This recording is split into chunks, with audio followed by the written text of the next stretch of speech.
Welcome to the Broken System Podcast. I'm your host, Robert, and joining me is my insightful co host, Lexi.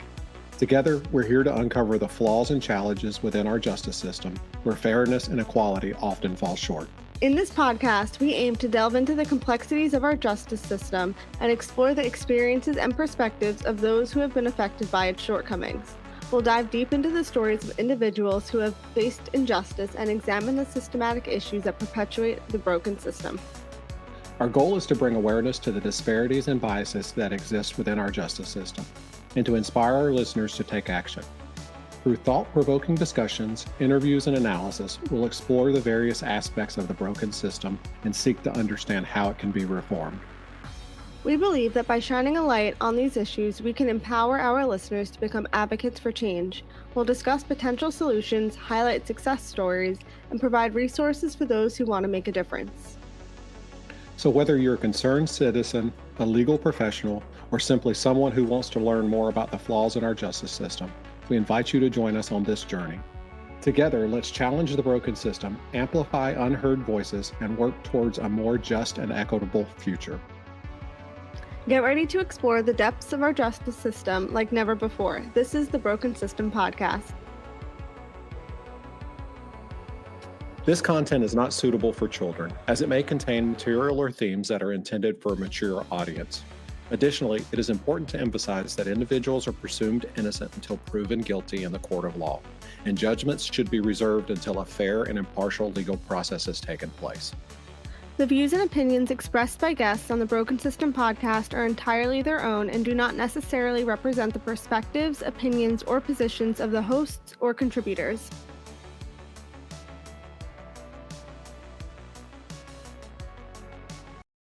Welcome to the Broken System Podcast, where we delve deep into the cracks and flaws of the justice system. I am Robert Palmer. And I'm Lexi Kakis. In this week's episode, we shine a spotlight on the harrowing case of Tony Viola, a man wrongfully accused and convicted by a multi-jurisdictional mortgage fraud task force. Tony's ordeal began with 3 indictments and 2 trials, all stemming from identical charges brought by the task force. Accused of orchestrating deceptive schemes to secure no money down mortgage loans, Tony found himself sentenced to 12 and a half years in prison. However, from behind bars and without legal representation, Tony uncovered crucial evidence that the Justice Department had withheld, ultimately leading to his exoneration in a second trial. His case exposed systemic issues within the prosecution's approach, potentially impacting the fates of many others ensnared by the task force operations. Central to Tony's acquittal was Don Pasela, the office manager for the prosecutor's office, whose pivotal role in uncovering evidence proved to be instrumental. Dawn witnessed unthinkable misconduct, and her efforts shed light on the complexity of banks in approving dubious loans, challenging the government's narrative of mortgage fraud. Sadly, just before she was supposed to testify on Tony's behalf in his second trial, she was found dead in her apartment from an alleged alcohol overdose. Dawn's story is being covered on the Seeking Justice podcast, an investigative YouTube live series on Wednesdays at 7 p.m. EST, and also available wherever you listen to podcasts. Tony's road to injustice was marred by misconduct and manipulation.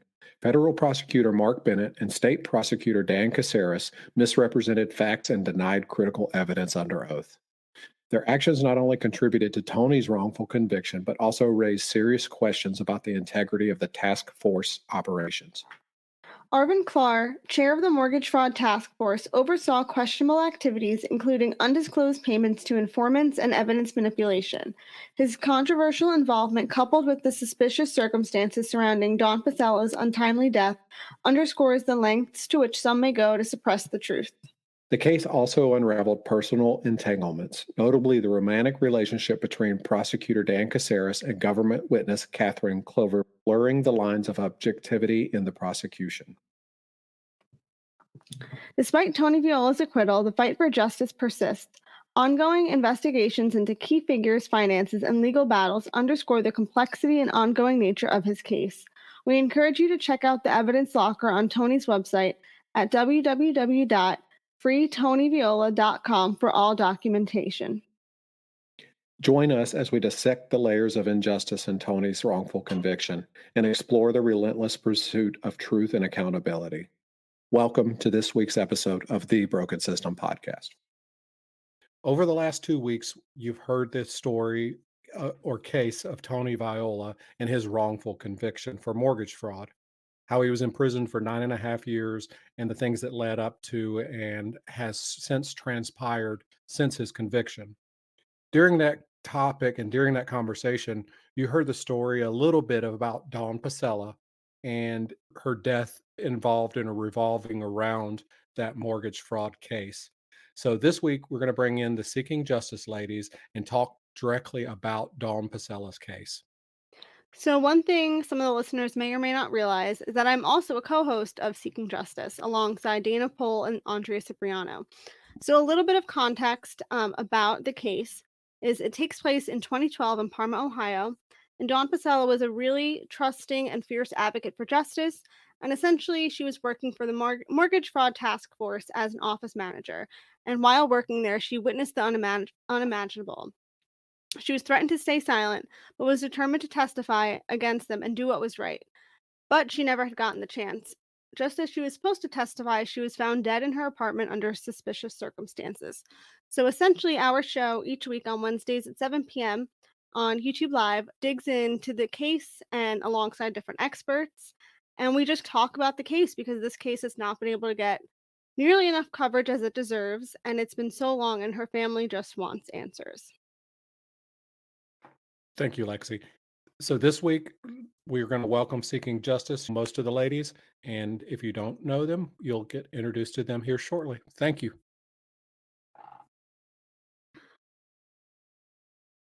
Welcome, guys. How are y'all tonight? Doing well. Good. Yeah. Thank y'all for coming on. We appreciate it very much. I know that we've talked to, obviously, everybody knows Lexi because she's on the show every week with me. And then we've talked to Dana. So people have been introduced to Dana and know who Dana is with True Crime PI. So I would love for Andrea to introduce herself and tell everyone who she is and what she does and why she does it. I love it. Yeah, first, thank you so much for having me on and having us on to share Dawn's story. We're super excited.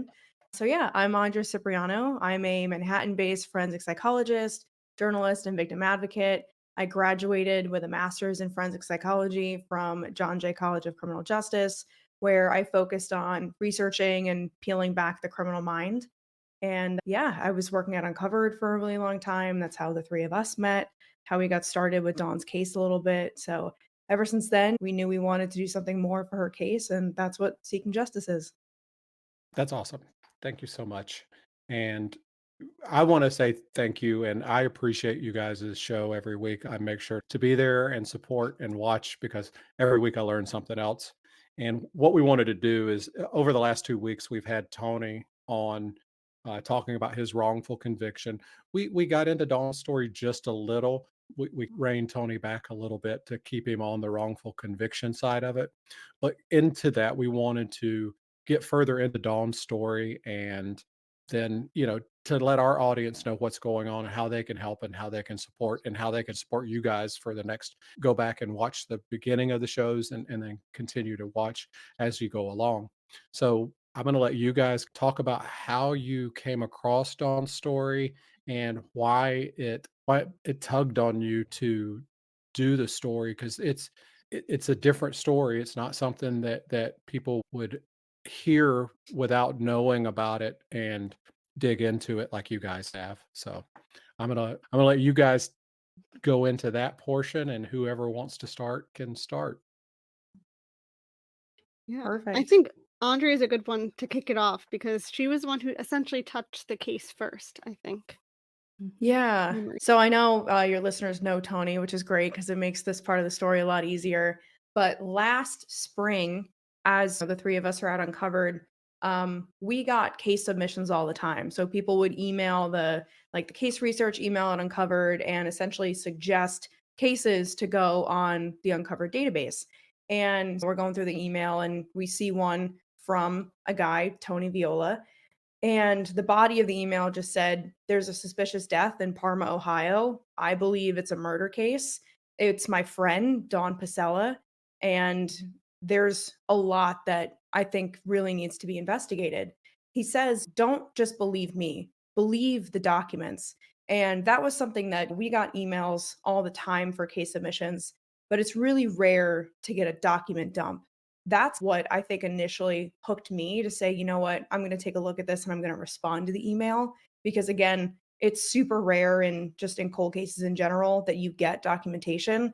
And for someone to say, I have everything was just exciting and definitely piqued my interest. So after taking a look at the documents, ended up meeting with Tony and meeting Dawn's parents a couple times. I very quickly turned to Dana and Lexi and I said, I need your eyes, I need your minds on this because this case is it's just way too big for one person.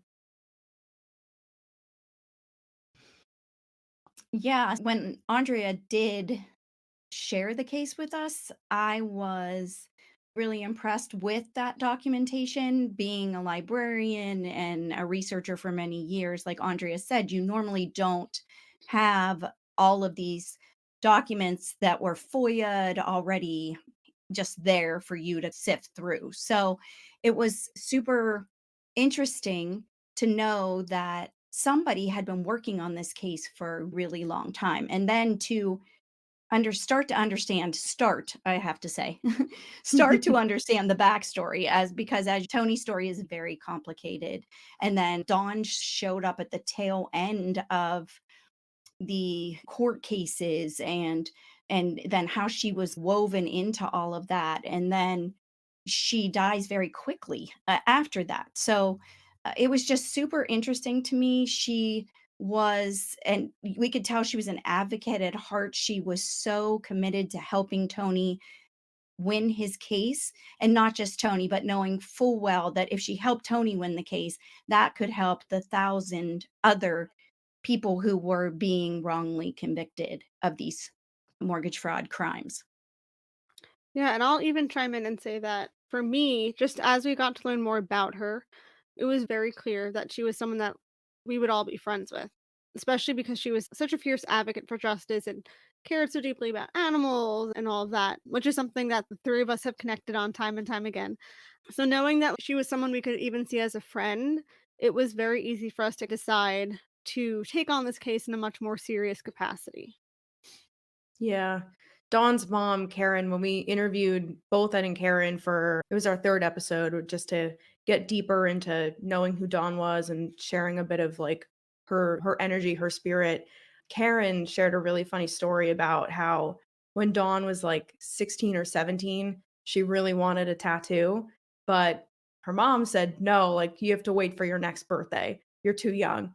So Dawn crafted up a contract and had her mom sign it and had other family members sign it that said, "On my next birthday, I'm gonna be allowed to get a tattoo." And she did it. Like, the next year, contract came back out and said, "Mom, do you remember signing this?" And she ended up getting a Celtic cross on her leg. And I just think that's it really embodies that she had this first of all, she wanted to either be a vet or a lawyer. So, that type of background, you can see it in her that young and just knowing that she had that type of spirit, I think it we all really felt really drawn to it. And that's what's important. I think that, and you guys do a really good job of making Dawn a person and not a story.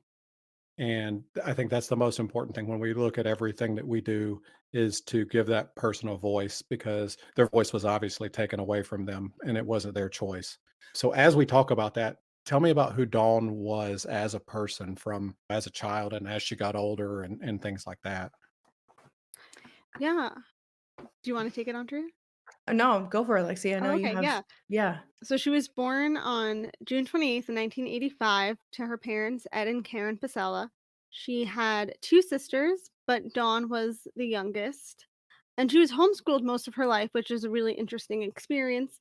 But as she was getting older, specifically going into her senior year, she really wanted to go to have a normal high school experience. And eventually her parents got on board with it, and she did that, which even speaks to her bravery, too, because going into high school in any year throughout the whole high school in and of itself is not fun. But to hop in the middle of it right at the end of your experience, your time in high school, is not an easy task. And she did it with Mhm. ease, so it seems. And then she went to Cuyahoga County Community College. and she was really involved there. She even was on the dean's list, and she was a participant in the criminal justice club. But like I said before too, she really cared about animals and she loved to volunteer. And one really interesting story that we know about her is as she got older, and specifically when she was working at the prosecutor's office, she would hand out roses on her lunch break just because she could to make somebody's day, which I always feel like is such a sweet and kind and gracious thing to do to a stranger and could really lift their day. So she was a kind person for sure. Mhm. I think what sticks out to me is that her parents talk about how curious she was. If they told her to do something, she'd always say, "Why do I have to do that?" And I think that's super interesting because I feel like my connection to her is that I always say I was a who, what, when, why child because I asked a million questions and my parents would always say to me, "Dana, just do it." I do it because I say. But I feel like we have that similarity that she was curious, she wanted to know why things were happening. And I think that becomes very obvious in how she handled the misconduct that she saw happening. She really dove into that. She figured out how she could help Tony. Yes, she was exposed to a lot of that, but I feel very strongly that she must have spent hours locating information, figuring out how to make this work for Tony, how to help him win the case. It wasn't all just at the tip of her tongue or tip of her fingertips. She had to understand how to train Tony to say and do the right things. And I think that says a lot about her because she basically had her degree wasn't it was a minor in criminal justice, right? She by the end of it, she had a double master's in, um, criminal justice and finance. Oh, wow. So, Okay. yeah, she was one of 6 students in an accelerated program.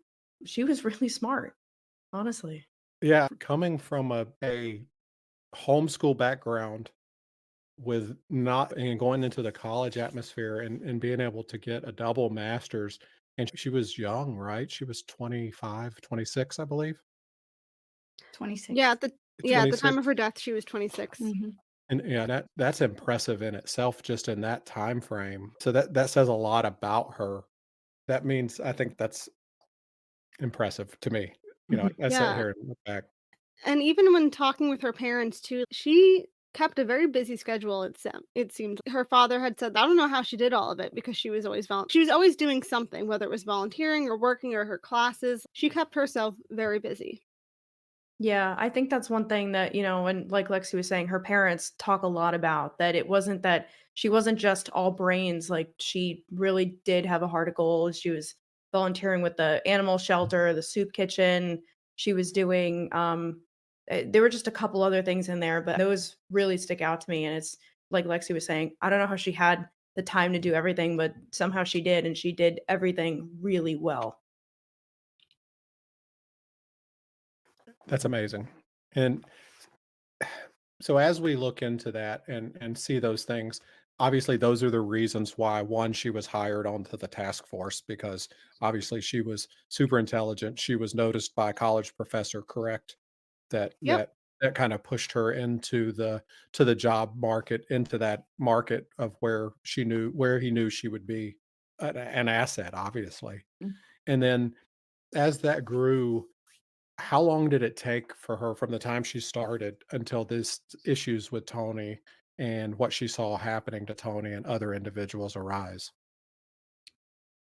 So in 2009 is actually when she started working for in the prosecutor's office. She just was doing administrative work, and it was only, I think, maybe like a year or so later, right, that she was then transferred to the mortgage fraud task force side of things. So, So she was in the prosecutor's office as just mhm, as an associate working, doing whatever was needed, and then yeah, they saw her value and moved her to a higher position, mhm, and then started utilizing her there to she basically was the document queen, right? She was the person that dealt with every single document that came through involving the task force, which was prosecuting 1,100 people, I think is the Mhm. number, and that's just got to be a sheer, just an overwhelming amount of information that's coming through her just in that. Yeah, I would hate Dawn's job, honestly. Yeah, there's no way. I know, like, her resume is on the Justice for Dawn website, and it says, "Oh, like, digitizing evidence, organizing chain of custody," and it's wow, if you mess that up, you mess up a lot of cases, which we know that's obviously why there's a lot of questioning with this case down the road, but yeah, I would not want her job. No, and Tony shared something with us that was super surprising to me, and that is that there was if a document came in, there were choices being made on whether or not that document would be used across the board for all of the cases or just in some cases or just against some cases. It was really quite selective the way they were handling the evidence. So Dawn had to keep track of this document and this is how she learned that there were issues because she knew this document could be used in this case, but she was getting specific instructions to only use that document maybe in Tony's case or in another case. And it fascinates me because she really was like on the inside of all of this. And they didn't I don't know that I think they underestimated her when they allowed her to be see all of this because then when it all comes out in the end, she realizes there is so much misconduct happening here that she became someone that they then were worried about. They knew it was too late. They knew then that she knew too much. And I just find that very telling in how this story ends.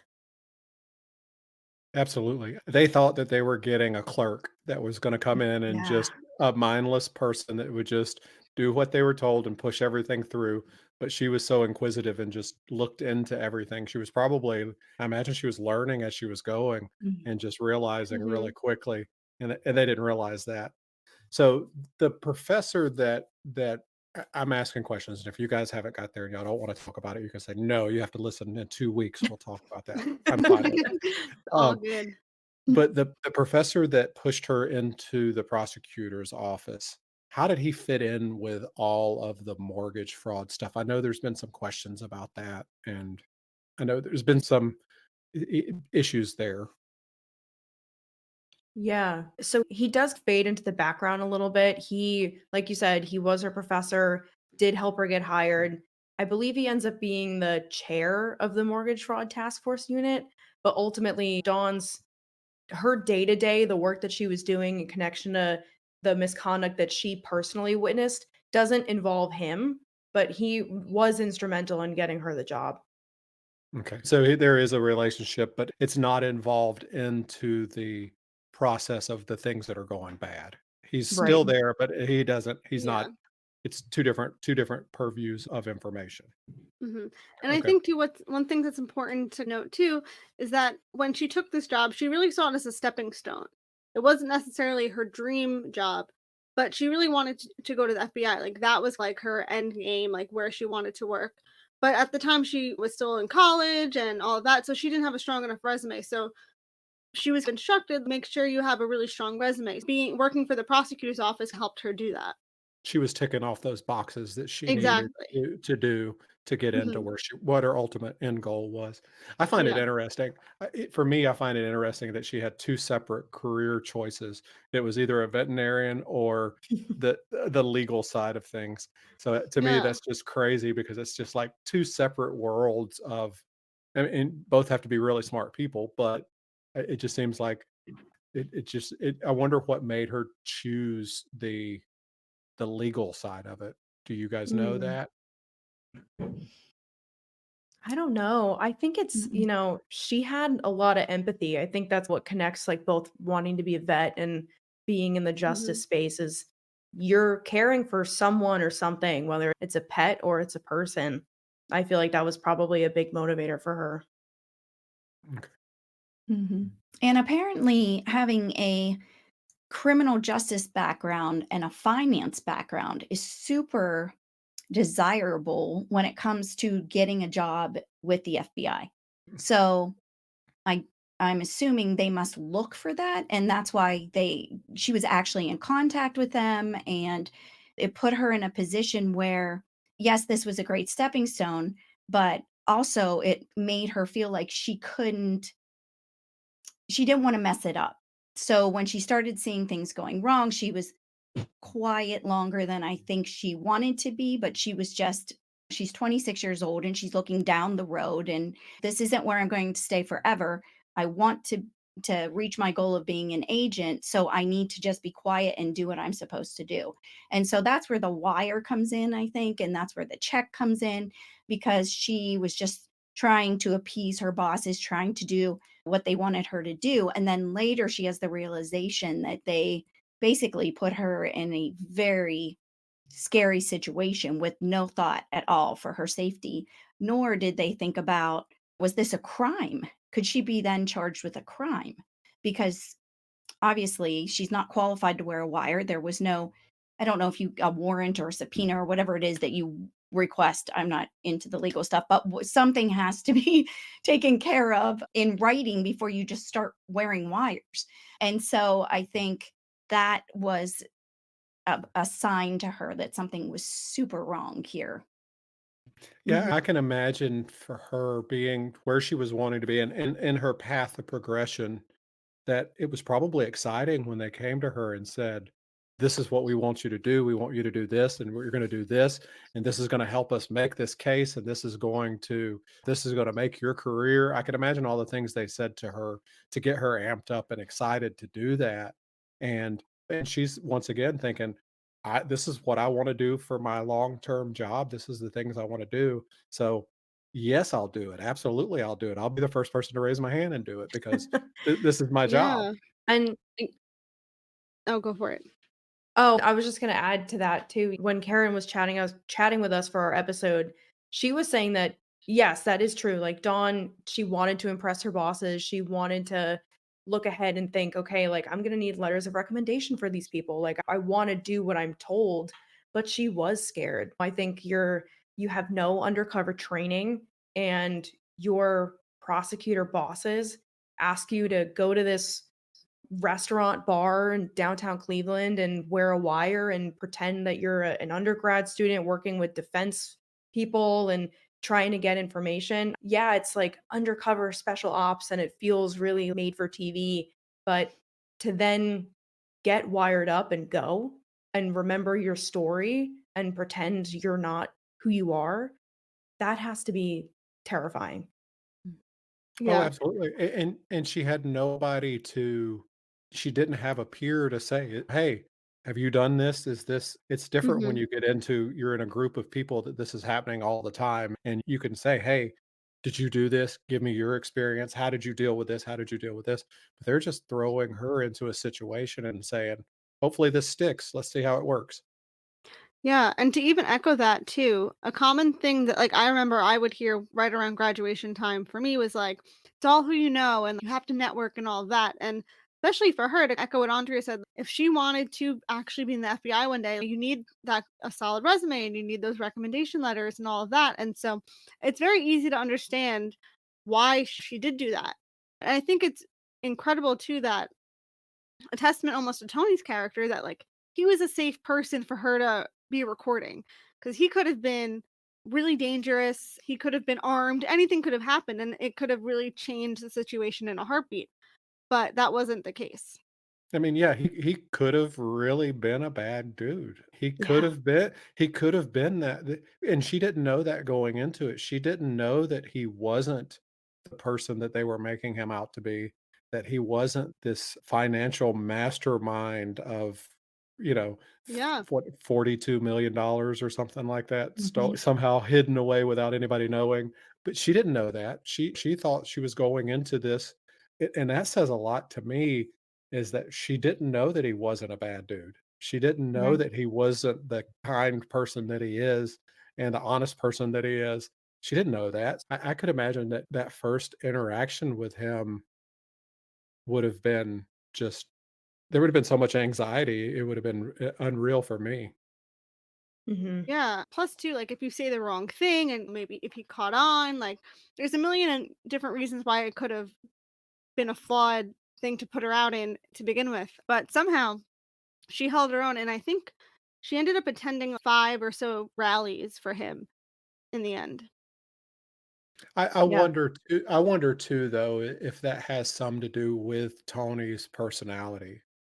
If that makes sense, because he was easy to talk to, because he was easy to get to know, because the people that he was hanging around were good people and supportive people of him. Imagine if it would have been that really bad guy. Would she Hmm. have went back the second time?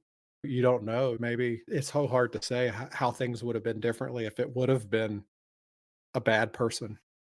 Mhm. Yeah. Mhm. I Yeah, feel and I like think with that too. oh, I'm Oh, sorry, go go ahead. Dana. I was just gonna say, I wanna backtrack just for the listeners because 'cause I'm feeling like someone out there is going to be listening to what we were just talking about, and they're gonna be like, "Why did she wear the wire? What were they looking for?" So, they were looking for information about his defense strategy. So, they wanted to know he wasn't pleading guilty, what was he doing? Exactly what was happening? What were they talking about? What were the plans? How was he gonna beat this charge? That's what they were looking for, so that's why Dawn wore the wire.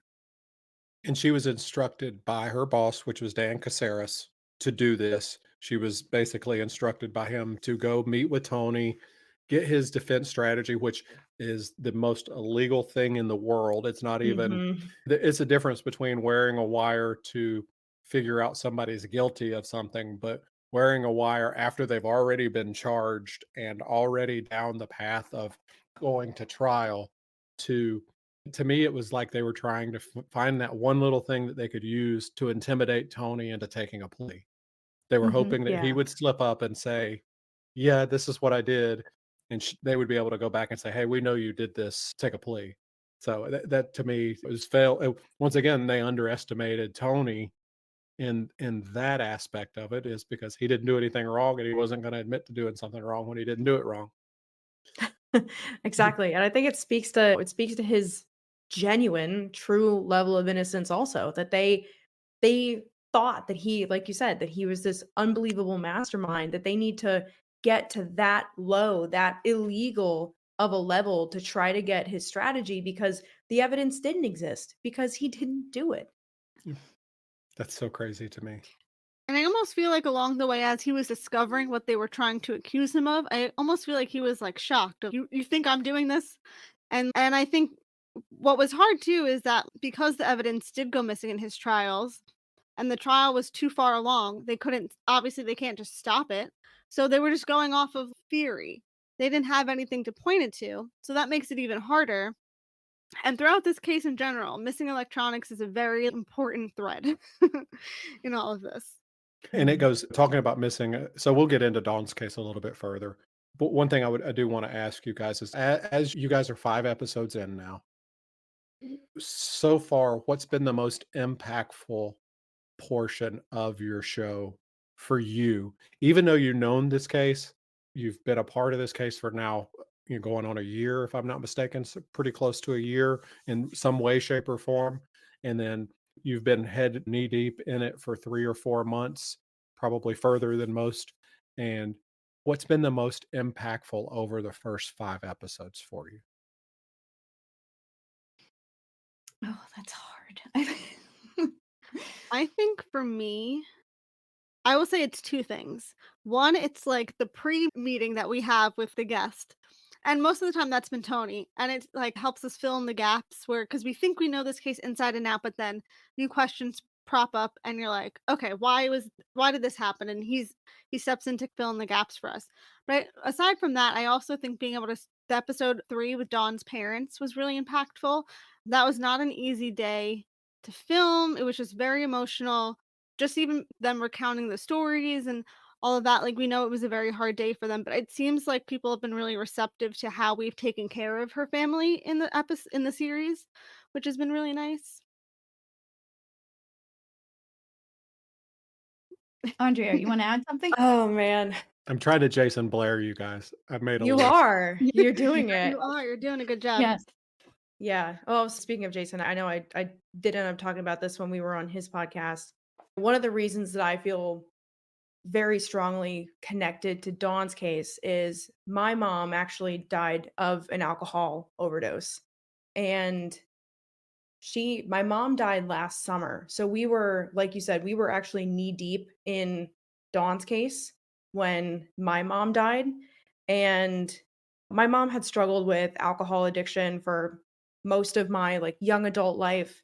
And so actually when I was, first looking at Dawn's case from the beginning, there was always like this little voice in the back of my head of like, almost needing to prepare myself for the day that was gonna happen to my mom, that, like, my mom was going to die from an alcohol death because it was just, like it was the way that things were going, and there are just some things that you can't control when it's not. So for me, one of the most difficult episodes to film for, to prep for, was actually last week's with Detective John Dawes, him breaking down the apartment for Dawn, because a lot of what he talks about when he's talking about, like, a textbook alcohol death, like, I experienced that side of it.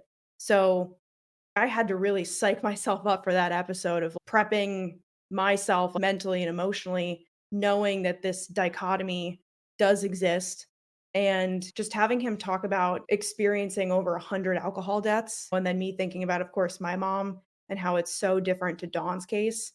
I feel like I'm always juggling that.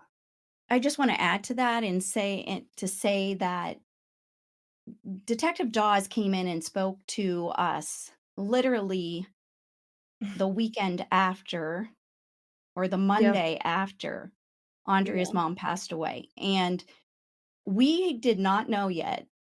We knew that she passed away. We did not know how.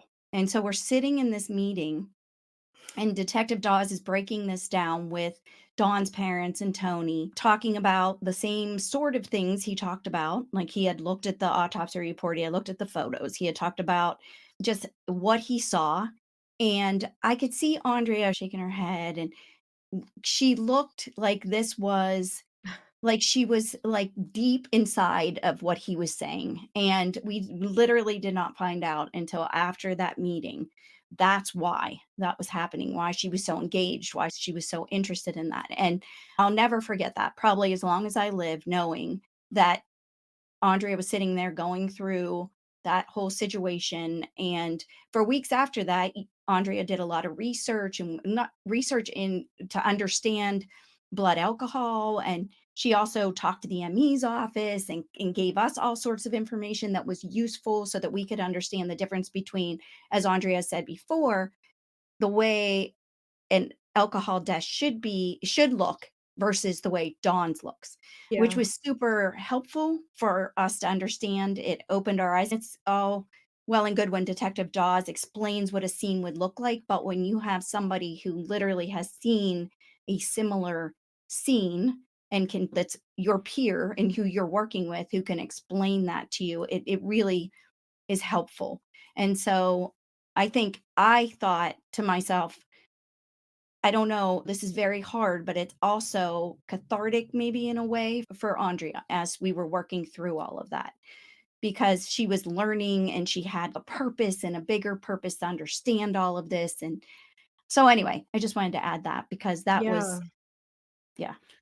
And Well, I and think Yeah. too, even as like a team member, like or co-host rather, like her insight was so valuable because then she's able to explain it to us and break it down for us. And knowing that it was such a raw experience and so recent, even for us, I think we wanted to make sure that was like that by doing the series that we're all able to be in the right headspace to take it on because this is a really hard case and because we all relate to it differently. But Mhm.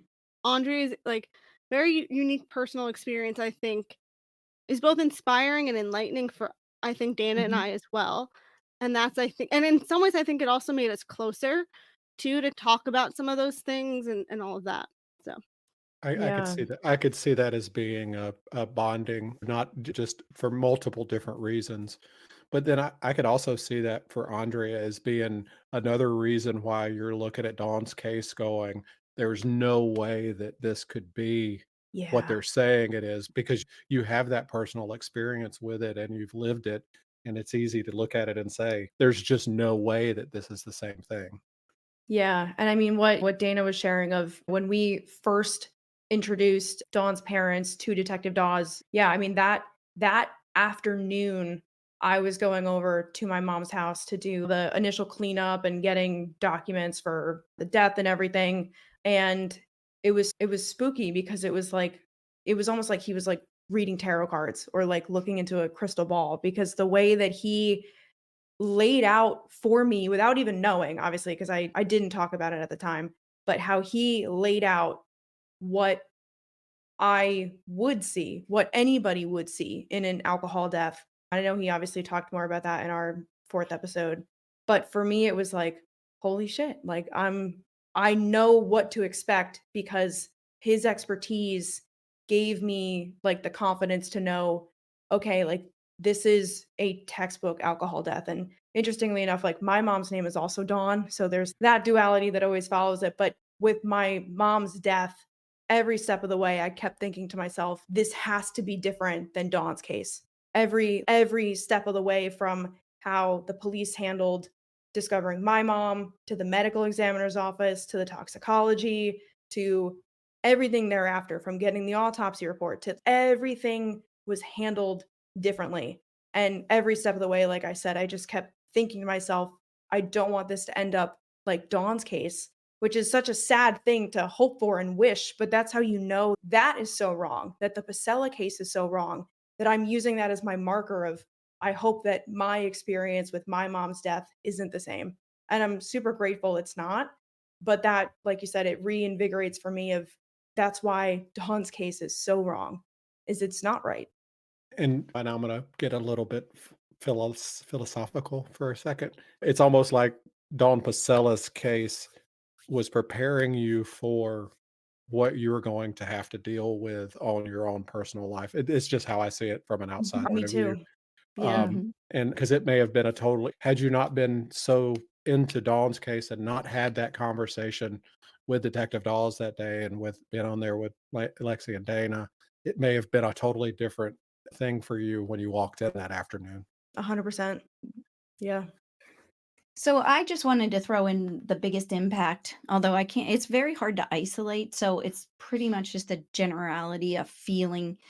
I have always been drawn to wrongful conviction cases. I'm a big an advocate at heart. I am a social justice warrior. I just think, and I've talked about this before, but there's nothing worse than having your freedom taken away from you. And in my perspective, Tony's life and his freedom was taken away from him. And every time we talk to him, every single episode, he says something that just it feels like he's stabbing me in the heart, and not, you know what I mean? Because I just feel so strongly for him that it is so unfair that he had to give 9 years of his life, or 9.5 years of his life, for something he did not do.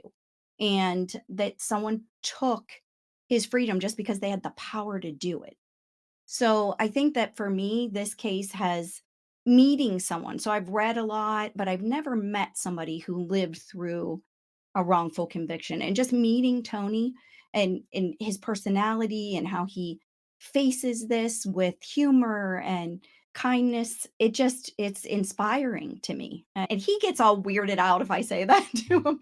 He doesn't like he's not into all of that. He's super humble, but I can't help but say it sometimes because I just think that he is an amazing person, and that absolutely his drive to exonerate himself across the board, he deserves that. He should be awarded that.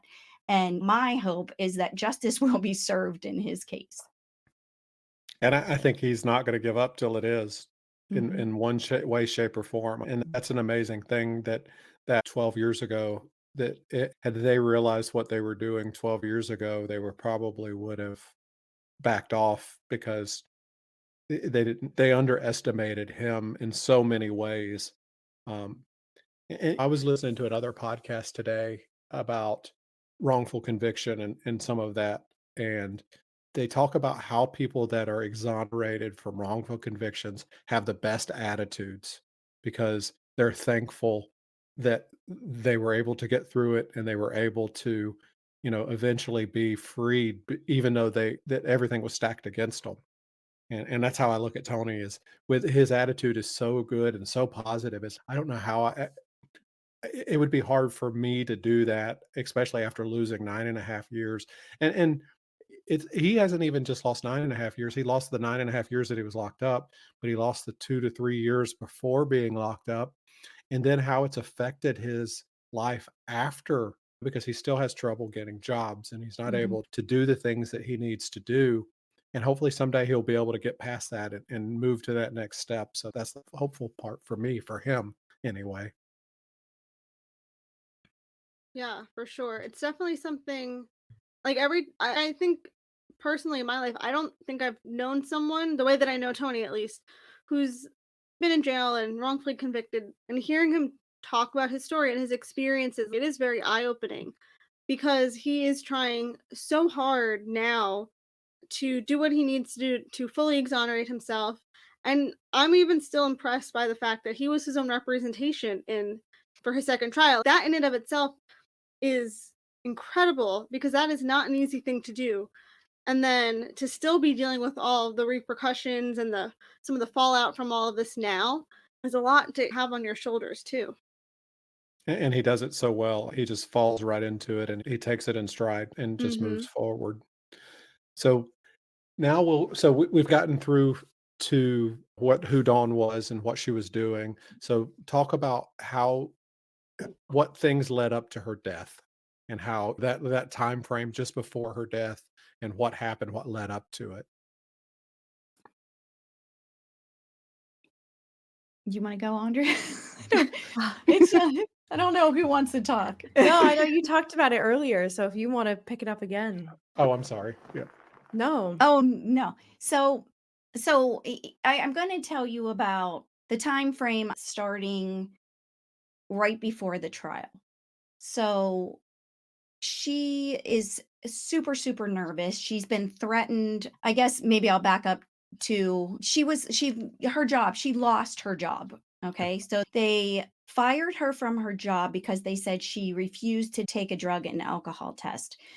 We have looked at some documents that are her in her personnel file, and we can see that in the months leading like after Tony was convicted the first time. So in April, May 2011, Dawn was missing work. She was starting to miss work. The stress was getting to her. She was seeing all of this misconduct in the office. And in my mind, I feel like she was just done with all of it. She had brought to the attention of her bosses some of her concerns about this misconduct that she was seeing. So there were boxes of evidence or files just being left out in the hallway. There was no security. Anybody could go through them. Papers could be moved. Her name was being signed at the bottom of some documents, and it was not her signature. So she was aware that they were forging her signature. That wasn't sitting well with her. So she brought these things to the attention of her bosses, and they basically told her, "Don't worry about it, stay in your lane." Andre, I'm gonna kick it to you now for some of the other. Yeah. Exactly that. So they tell her, like, "You're nothing but a glorified secretary. You should just, stick to your role." So, yeah, like Dana said, she loses interest really in working there. And even after she's let go for refusing to take a drug test, they actually very quickly go back to her and try to rehire her to bring her back. And she says no. Like she's done.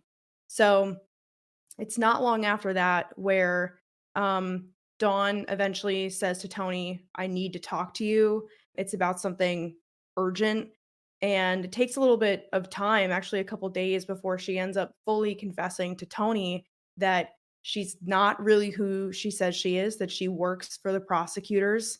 She was in charge of putting exhibits together to literally get him indicted on the federal trial, and she confesses to wearing a wire, and she says, "I have evidence that they withheld in your trial that will exonerate you." So, obviously, after the initial shock wears off and those next couple months into the winter of 2011, they start trial prepping together. And Dawn tells Tony, "You can't win this next trial without me. I know your case better than you do." And that definitely seemed to be true. So she starts helping him prep for trial, and then in January of 2012, Tony begins serving his sentence, and then his second trial starts up in February. Do you guys think when you're looking back at the stuff and kind because of how everything happened, it was she's fired for refusing to take an alcohol drug test for whatever reason. And then a few months later, she dies of an alcohol overdose. Do you when you're looking at it, I'm throwing out a conspiracy here, serious, and I mean, it's already crazy enough, but when you're looking at it, do you think that was setting that kind of stage for that, or setting that stage to discredit her at least from that stuff? Oh, absolutely. I think they were fearful about what she knew, and by her coming forward, it would have probably blown the whole thing wide open, and it wasn't just Tony, it would have been many other people potentially who she could have helped, who were probably wrongfully convicted. So, I think she was aware of that too, which is partially why she was so torn, because she knew what was at stake, both, I think, personally, but even just on the wider scheme of things. But they really did wanna make her seem essentially like this low life girl who is had alcohol issues and all of that, but we know that even that she was at this time too, just before her death, she was trying to do the right things for herself. She was really trying to overcome these challenges for herself. The Monday before she had passed, so she passed away on a Wednesday, but on that Monday she had a job interview. So like, she was really trying to take the steps necessary to put some of this behind her and move on with her life. Yeah. I like this question. We try not to in private, we talk a lot about these things, but we try not to talk too much about them on the show just because like you said, it's so much already and then when you start theorizing, it's just even more. But it's hard not to. So either one of those two scenarios feels like it could be true. It feels like it could have been a setup. I think that I don't know who the players were, but I they may have thought to themselves, "We could use this in the future if we need to." So, yes, the answer is yes, but it's very difficult to pin one of those down. It's very difficult to say, "You know what? We're going with this theory," because it's just there's not enough evidence for any of that. And Yeah, even just to add to that, oh, yeah, I don't wanna go as far as to say or even speculate that these were like breadcrumbs to a future homicide plot. I Mhm. think it's, yeah. if anything, because there are these emails, like, it's documented in these emails that her bosses are making claims about her behavior, her state of mind, things of that nature. I think if anything, it would be a way to start to down the line discredit what she knew. Mhm. So, yeah, more for that of she doesn't know what she's talking about because of XYZ. And that's how I would think about it too. I don't think that they would think that far ahead to I wouldn't think that that would be in their mind or thought process. I could see to where they would say, "Hey, we're gonna terminate her for this because if she does decide to talk about this stuff, we can say, oh, she's this, and we'll discredit her because of alcohol or drugs, or she's got a vendetta because we fired her, or that type of Mhm. thing." I could see that easily, especially coming from that bunch with what they were doing. Mhm. And also too, knowing that it was the prosecutor's office, it wasn't like she was just working in, like, a doctor's office or something, like, I think the weight of where she was working felt heavier too because of the implications for Tony and so many other people. Mhm. Yeah, absolutely. She saw someone that was innocent be basically found guilty for something that he didn't do. I mean, Mhm. Yeah. that's a heavy burden for someone, and she's 26 years old. No matter what life experiences she had or how she's still 26 years old. That's a lot to process, Mhm. and Yeah. and and you don't have that peer group of Hey, how many wrongful convictions have you been a part of? You can't, it's not like you're going to go sit at a bar and talk to somebody about that. And people just don't understand that portion of it, of the pressures that it would put on someone. It would be someone that's 50 years old, the pressures that would be. But Yeah. just someone younger without having someone to talk with and be with and talk through things with, you just don't, it's just not there.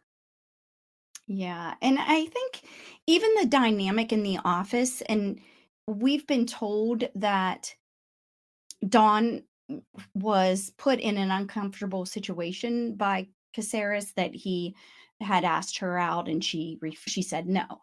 And we have enough background information on him to know that he was having an affair with Catherine Clover, who was not only a defendant, but working in the office.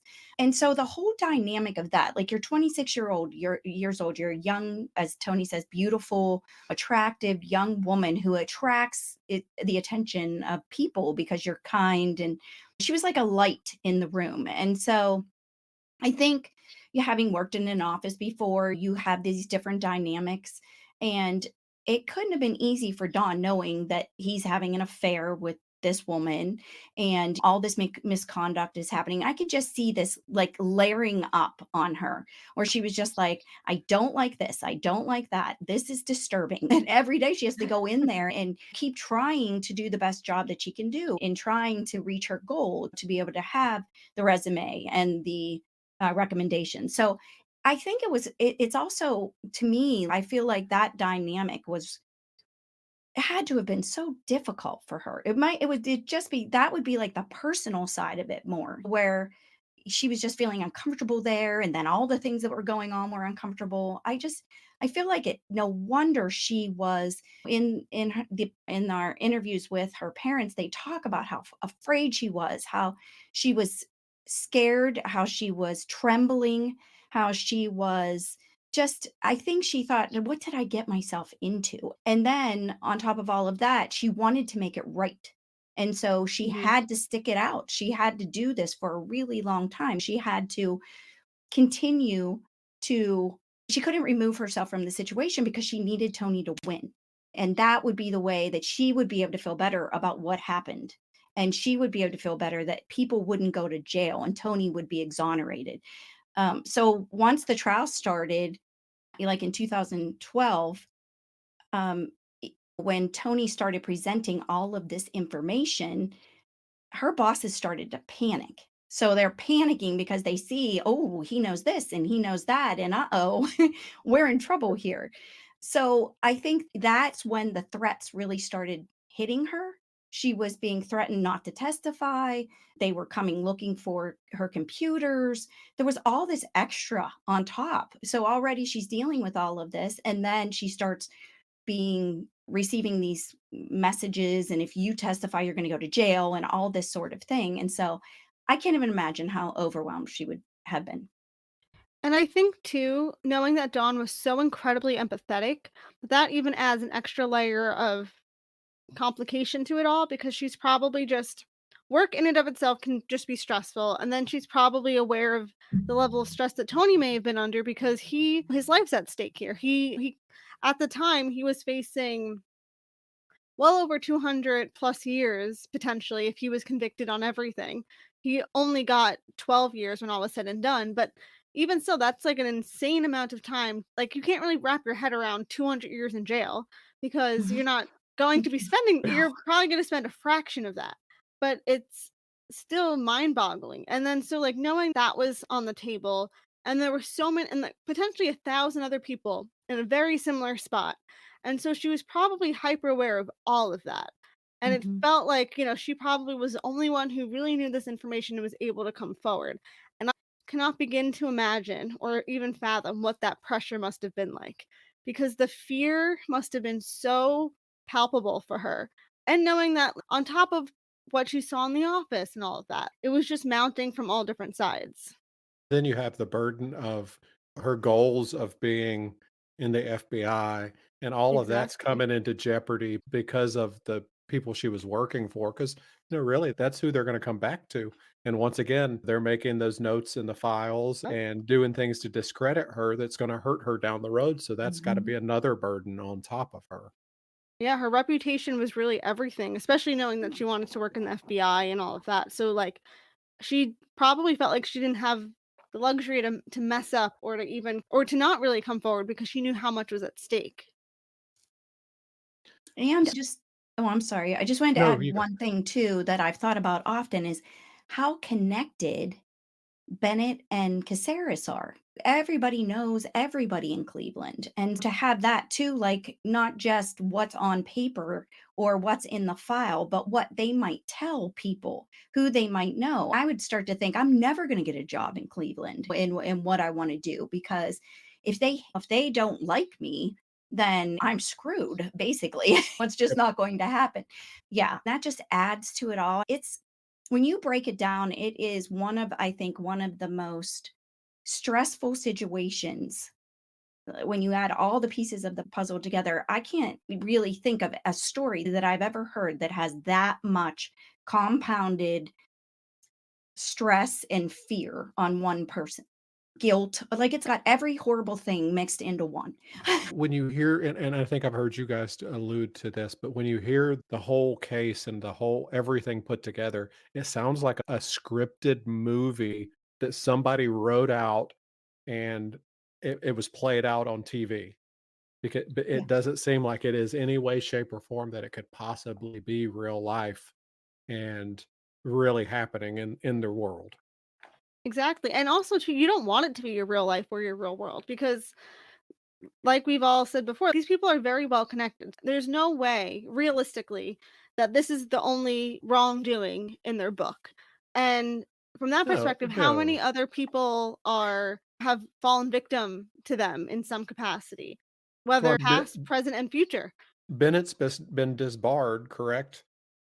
Yeah. That He's just been shows sanctioned. sanctioned, Yeah. and I think his stuff is pending, I think is what, Tony said, is that he didn't file paperwork or didn't do something he was supposed to do or something like that. But that just shows right there that he's done stuff before and he'll do it again, and then you look at Caceres has got so many extramarital affairs that it's insane that he's still married to the same person. Mhm.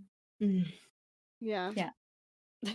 So So so we'll get back on track. So we're at Tony's trial. He's mhm. first few days of his trial. Dawn's supposed to be a witness coming up.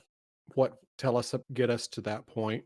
Like Dana was mentioning, the moment that Dan Caceres and Mark Bennett essentially start to realize that the evidence that Tony is now presenting at trial, the only way he could have gotten that evidence is from somebody inside. And who is the only person? It really could only be Dawn. So she knew she had a target on her back. There are emails that Tony's published where Dan Caceres is saying that Dawn had a confidentiality agreement that she signed, I guess, in her employment.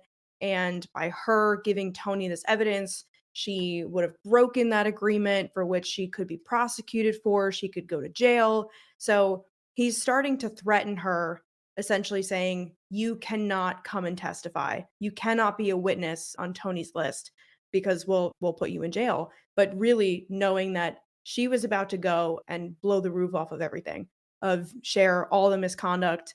And obviously, she gave Tony the evidence that made it so that he was found not guilty in the second trial. So, for 3 weeks leading up to the end of the trial, Dawn actually is so fearful of staying in her own apartment. She doesn't want to be there by herself. So she stays with her parents and she's sober for those 3 weeks. She's with them.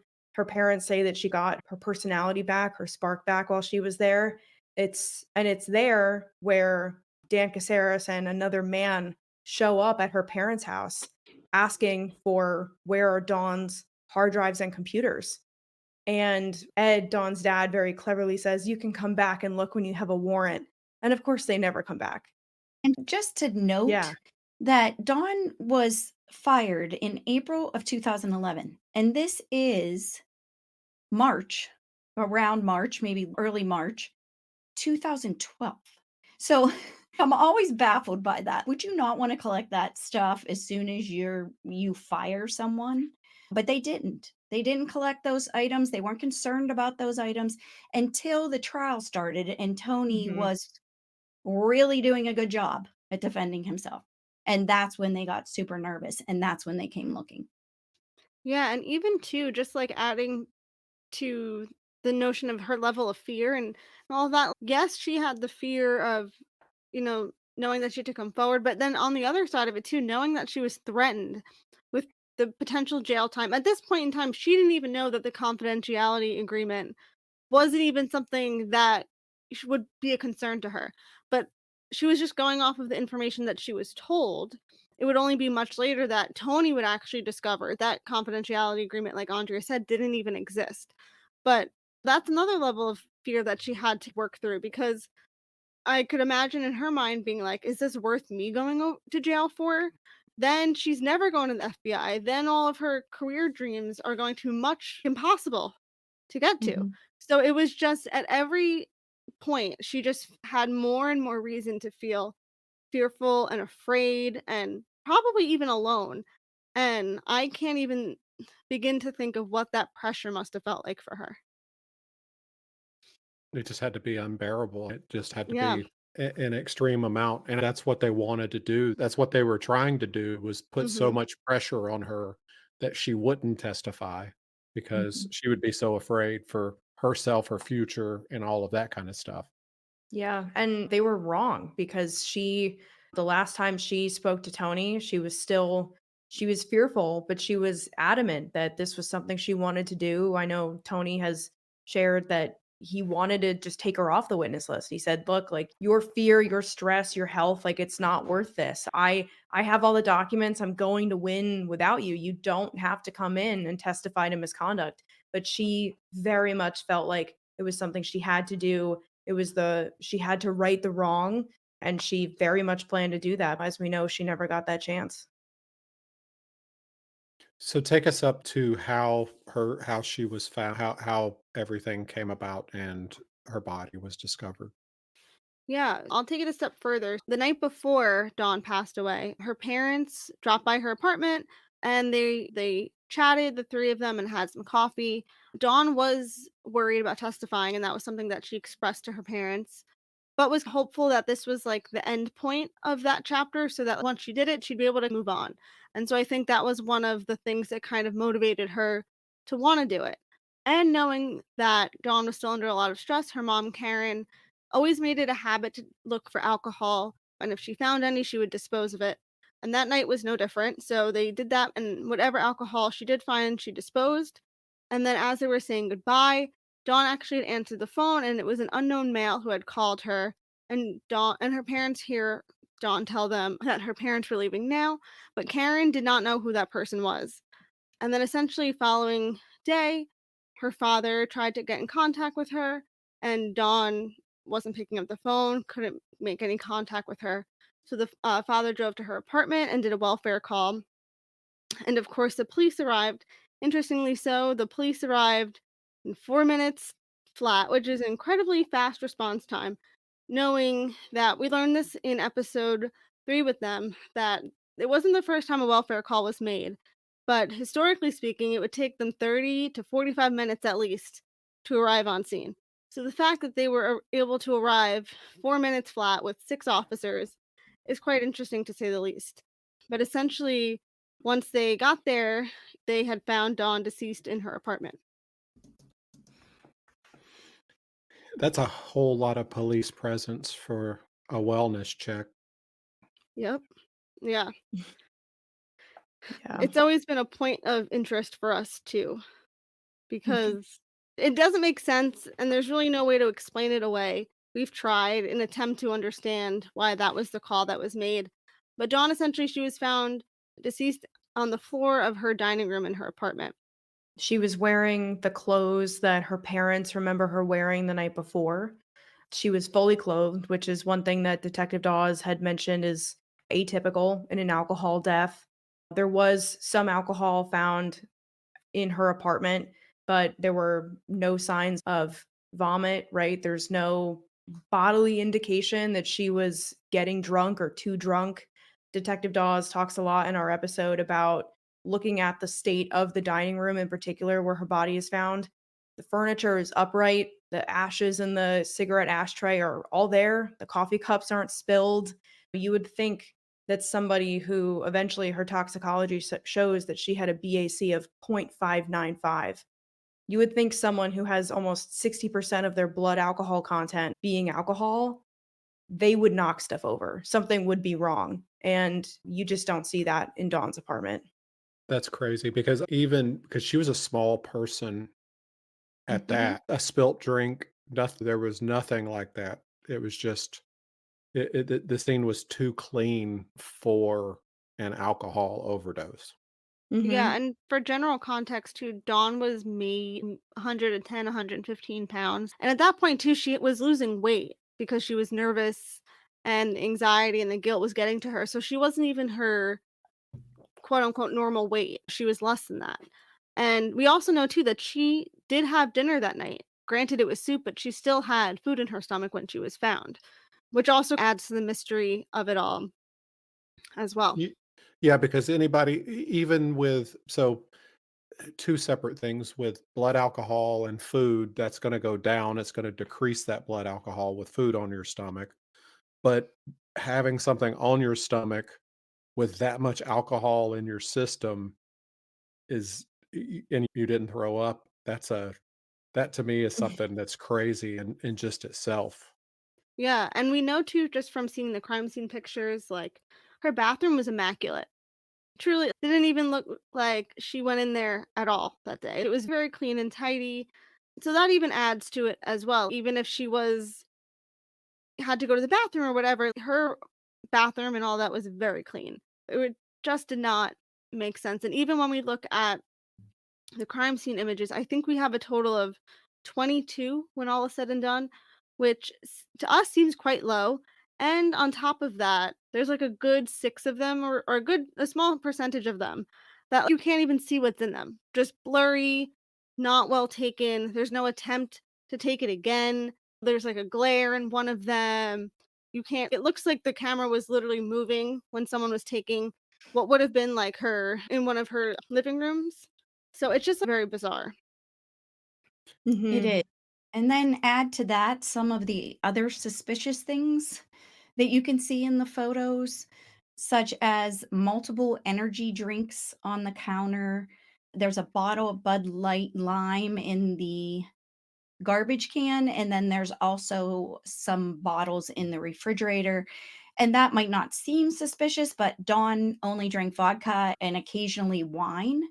And so that Bud Light being there, we know that her on and off again boyfriend Marty drank Bud Light. So that combined with the phone call, it's hard not to think that it may have been Marty who came to her apartment that who had called her when her parents were leaving and who came to her apartment that night.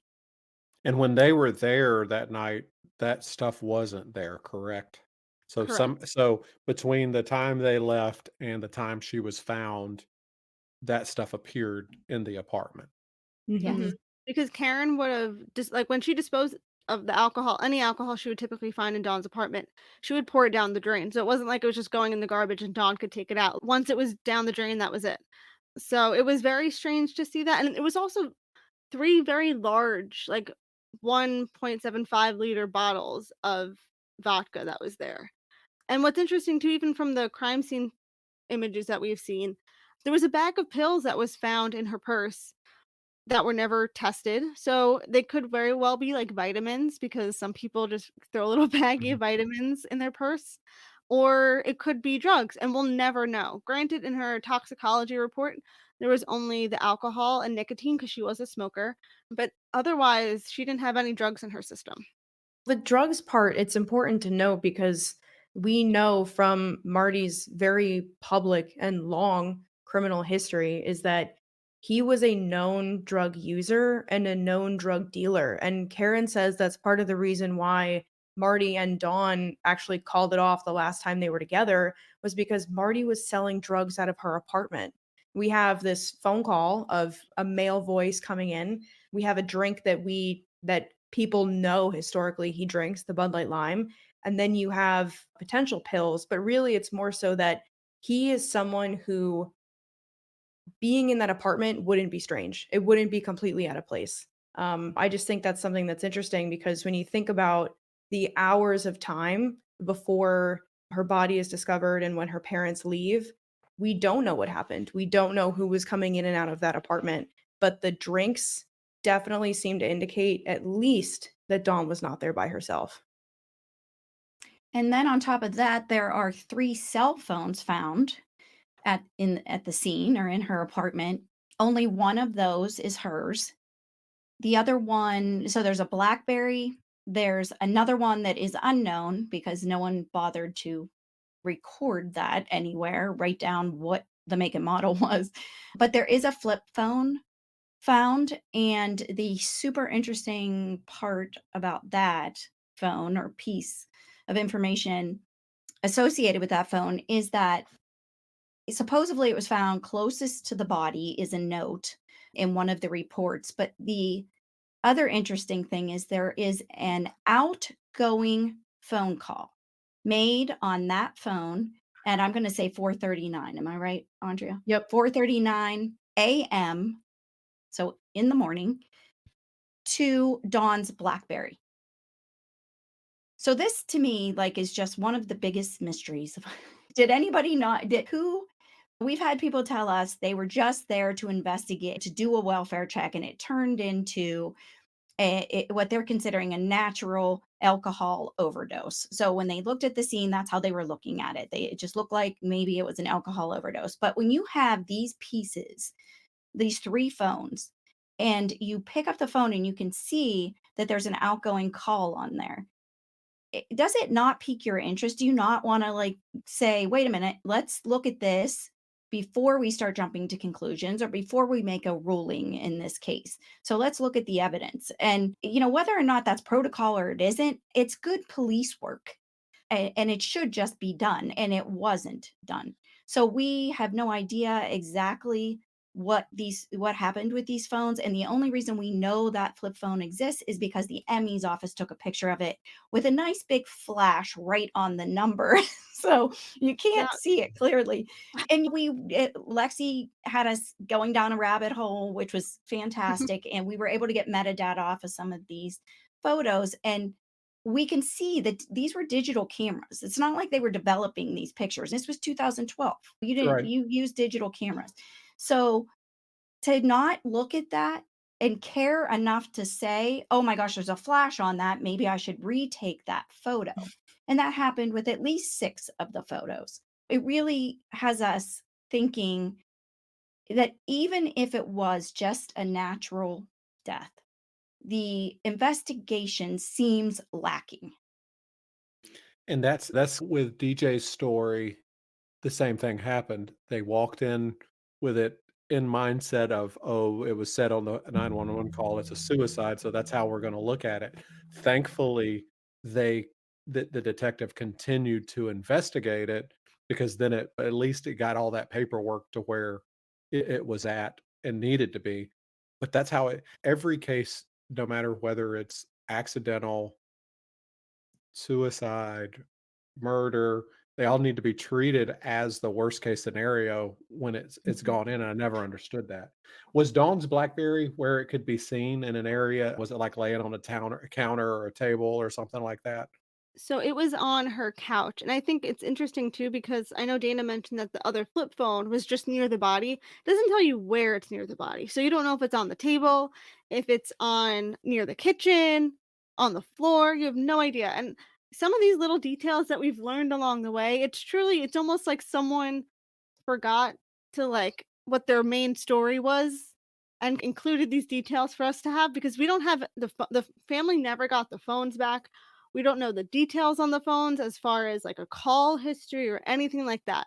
So it makes it even harder to attempt to triangulate who could have been in the apartment, what was going on. There was no canvassing that was done. No one took any of the potential footage. If anyone had Ring cameras or any sort of security footage, that was not being done. So it just complicates it too. And we also know that her laptop was removed from the apartment as well. Once again, the technology going missing. Gone missing. Who were the officers that you said there were 6 officers that showed up? Mhm. Who were they, and were they just, like, field officers, or were there high-ranking people that showed up?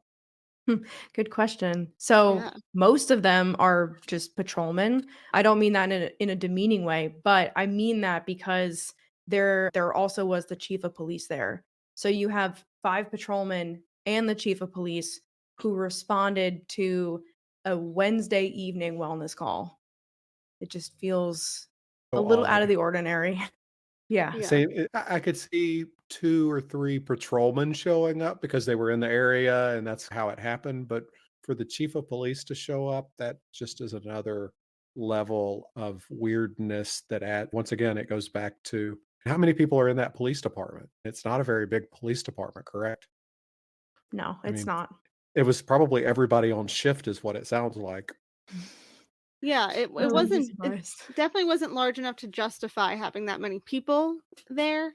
But even to looking at the metadata of some of the images, like you could tell that the order of operations that went down was a little strange. And interestingly too, so the metadata we have is only from the medical examiner's office. The crime scene images we have, there's no metadata. And I don't want to outright and say that's intentional on Parma Police Department's behalf. It seems like that the images at one point in time were held on like Picasa, which is a former Google platform. So I don't know if somewhere along the way the metadata, like because of Picasa, was like corrupt or interrupted. But it is certainly interesting because I really feel like if we had that metadata, it would help fill in the blanks for us of just what was happening when they were in there. The cameras that were used, were they 2 different kinds of cameras? Or There were was they the same 3. 3. 3 different? Oh, But that's weird. interestingly enough, but 3, but mainly 2 because I think only 1 or 2 pictures were taken from the 3rd camera. So there was on the scene, I think it was like a Nikon D80 or something like that, which I think believe is like a DSLR. So that was used, and like Andre and Dana were saying, that would have had the screen that when you take the picture, you would see You what was see it, happening. yep. Yeah. So you could have done a second picture, but they didn't bother to do that. And then there was 2 others, and the medical examiner, the images that they used when just for pre-autopsy images, that sort of thing, that was on a specific camera as well. So it was just very interesting to see how that was done, and it helped fill in, like I said, the gaps of what was happening in there. That's just it just is one other level that you add to it it's Yeah. like, "Okay, this is the next part of the script that's gonna have to Yeah, be you read." just can't make it up. Truly, every which way you look, it's just more confusion. Even going back to the lack of investigation, there's photos of her garbage, but was the contents of the garbage ever looked into deep? Was like it's only just an image of the garbage. They never bothered to collect the garbage to look through it. Maybe there was something else in there.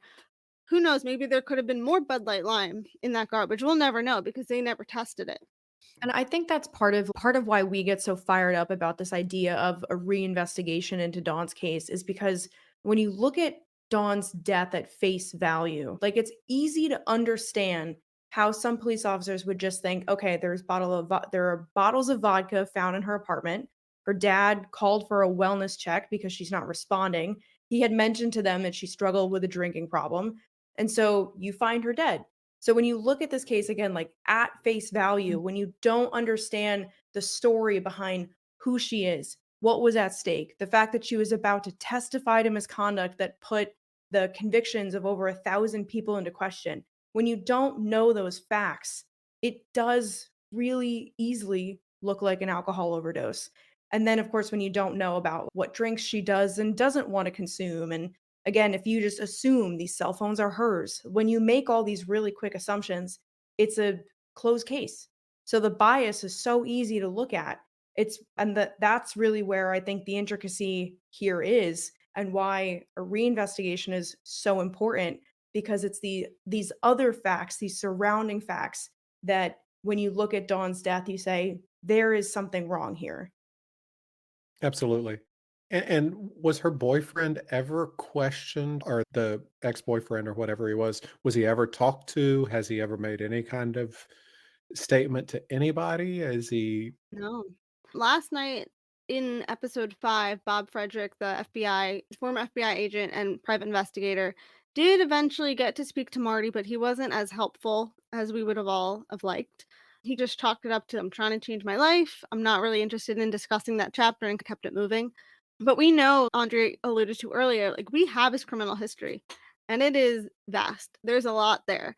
He had, I think, what was it, over 60 DUIs in Ohio and Mhm. served Yeah. very little jail time, which is quite remarkable when you think about it because Ohio seems to be very stern when it comes to DUIs, and they should be because no one should be getting behind the wheel of a car intoxicated. But yet he seemed to be getting off scot-free almost every time, or at least the lowest sentence possible. And even to that point too, it's not that we're bringing up Marty to demonize his past. I think what's so important to Marty in this case is also how he was behaving after Dawn died. Karen shared with us in the sixth episode where we interview her parents that Marty's behavior after Dawn died never really sat right with her. So they had both an afternoon and an evening funeral service for Dawn. So you have that little break in between. And Karen remembers Marty asking that in between that break, he wanted Ed and Karen to take Marty to Dawn's apartment because it was so important that he get this teddy bear that he gave Dawn at some point. And Karen always says that that never sat right with her because, first of all, the timing just feels incredibly inappropriate. But even beyond that, Ed and Karen spent a lot of time at Dawn's apartment and they never saw a teddy bear. And then even after when they were cleaning out Dawn's apartment a couple weeks later, they never found a teddy bear. And the request to get into her apartment so soon after she passed is just, you could just say it's in bad taste. But also the fact that he was asking her parents, when are you going to get the toxicology report back? He wanted to know what was in her system. And I just think, again, we could even just chalk it up to just an inappropriate question. But when you take that into the context of everything else that's going on, it just feels like there are answers out there that we just don't know yet. Yeah, that's crazy. It just the impropriety of him possibly being there and nobody asking him, especially from a law enforcement side of, "When was the last time you saw her? Where were you last night?" Any of those questions, it just opens up so much questions about it. Okay, Mhm. so I think where we're at right now is we've caught up to where you guys are season-wise on Seeking Justice. So, we're not gonna go further than that because if anybody wants to find it, they're gonna have to watch your show. But I do want you to share the tip line that's came out. I would like to know what needs to be done to have her case because currently her case sits as how? So currently, in the eyes of the Parma Police Department, her case is closed. So I think the biggest thing would be to reopen it. And the best way to do that we see is to have a pathologist or someone of the to re-examine her autopsy and toxicology and put in a new recommendation.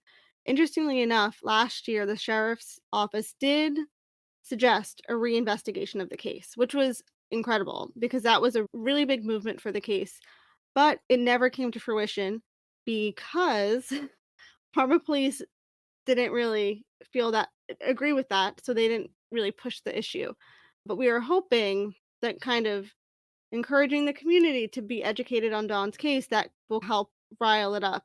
This case has not been able to get the right amount of media coverage it so desperately deserves, partially because of the powers that be that want to tease the carrot in front of other journalists of, oh, if you want this breaking news when for this trial, you're not going to want to cover Dawn's story. So, as awful as that is very much happening still. So, it's been a big deal for us to tell the story the right way too because we're the one of the few bodies of work out there that is chronic like investigating all of this. So, same sheriff is still in office there in Parma, or is it a different sheriff? Um, I'm not The sheriff who sure. made the recommendation is the same, but Mm. that recommendation was made last year. I believe it's a different sheriff than was in office at the time of Dawn's death. Okay. So it's a new sheriff from the time of the crime, but so we I really just need believe so. we Yeah, just I need believe we so. just need to have everybody have a day that everybody calls the sheriff's department and ask for it to be reopened, right? Well, So or what yeah, go ahead, the Andrea. sheriff's yeah, the sheriff's department, their review did say, like, Parma didn't do the best job because again, like, once the sheriff's department did the review of Dawn's original death investigation, they knew a lot of what we know now, right? Like that her work laptop was missing, the multiple drinks, the Catherine Clover affair, all of that wasn't quite known in 2012. So, armed with all that new information, the Cuyahoga County Sheriff's Department said, Parma, you need to go back. You need to re interview people. They gave 8 very specific recommendations that we are going to talk about in a future episode, wink. So they kicked the ball back into Parma's court. And Parma has right now they've dropped the ball. They haven't done anything with it. Is Parma all still the same people that were there from 2012? Mainly. Yeah, Yes. yeah, that's a common thread too. Just like even the prosecutors and all that, like a lot of them are still in those same roles, or even some of Dawn's coworkers have moved on to other positions of power within the state, which makes it interesting in its own right as well. I know. I think Tony said Bennett's back there in an office by the Parma Police Department. Yeah. Um, so that's another thumb that's on top of it, probably, I would Mhm. imagine. And then Caceres still has a fairly big role in state legislation. I think he's still pretty active in that. I think he's retired, but then came back. I know that Tony made a very big comment about him in double dipping and then Mhm, him finding somebody guilty and prosecuting them for double dipping for the same type of thing. mhm, But we won't get into that. You guys, I know that you released a tip line earlier this week, I believe. mhm. So we did. It is an anonymous tip line, and we're really excited about it. We feel like we need people to submit tips. We believe that someone knows something or somebody's know something, and we are inviting them. We're trying to remove any barrier that may be in the way of someone coming forward with any information. So we put together the tip line. The you can reach that tip line by texting or calling 5808 SJ tips, or you can dial the number, which is 580-875-8477. And there's a $10,000 reward. That's what I was gonna say. So There's a reward that's been Yeah. put up as well. Very good. mhm, And I think what's cool too is partially while the the person who put up the reward, that they remain anonymous. I think had it not been for the show, I don't know if that would have been as strong of a push, knowing that we're able to give the case a new platform. So that's really exciting. And also, too, Dana said, we're really hoping that people do come forward. You can remain anonymous, but like any information you have is likely helpful information to us. We can decide if it is or isn't, but the worst thing you could do is not share that. Absolutely. And where can we find the show? And when Where is the can't you show? find the show? We are all over. We are on mm, YouTube. We are on TikTok and Facebook and Twitter/X.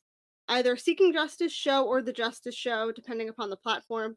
We'll throw all of the social media handles in our show notes. I'll make sure to get those for you, Robert. Thank you. Uh, yeah.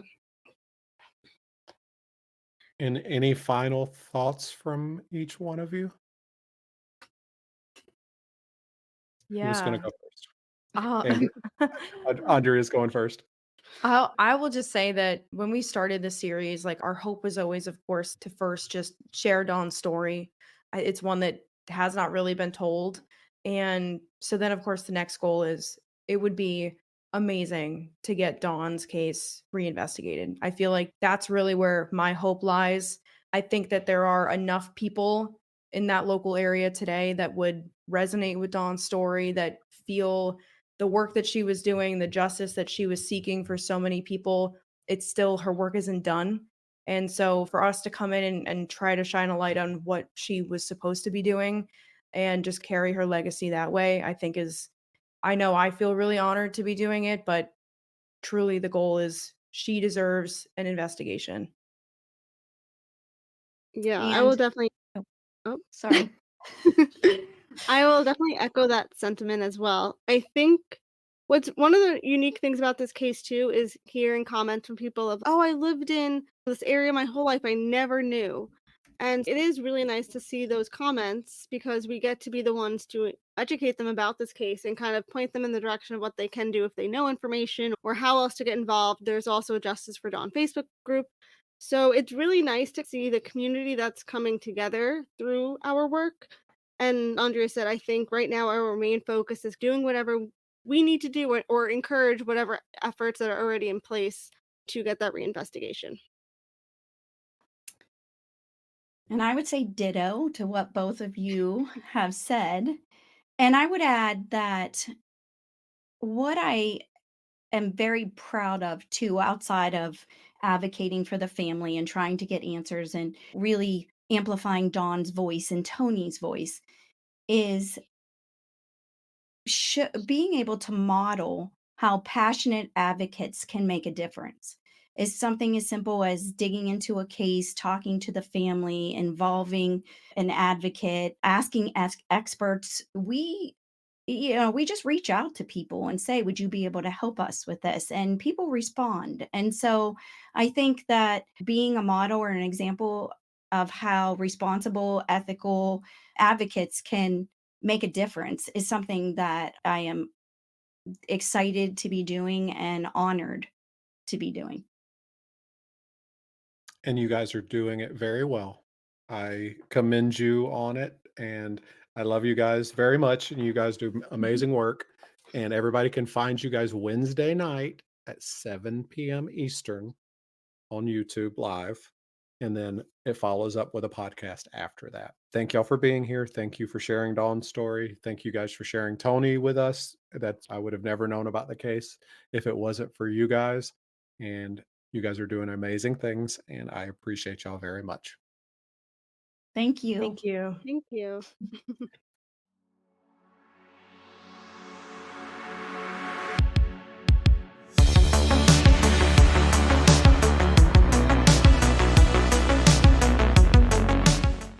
Thank you for tuning in to another episode of the Broken System Podcast. We hope you found our discussion thought-provoking and engaging.